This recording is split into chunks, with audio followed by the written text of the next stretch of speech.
आपल्या मराठे व इंग्रज या पुस्तकामध्ये नची केळकर यांनी 7 अशा तारखा दिलेल्या आहेत ज्यांना आपण मराठेशाहीचा अंत झाला तो दिवस म्हणू शकतो।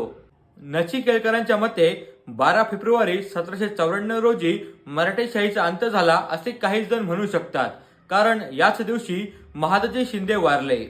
महादजी मराठेशाहीतील लष्करी दृष्ट्याने आधारस्तंभ होते। त्यांच्या मृत्यूने मराठेशाही एक प्रकारे कोसळली। केळकरांनी दिलेली दुसरी तारीख म्हणजे 13 मार्च 1800।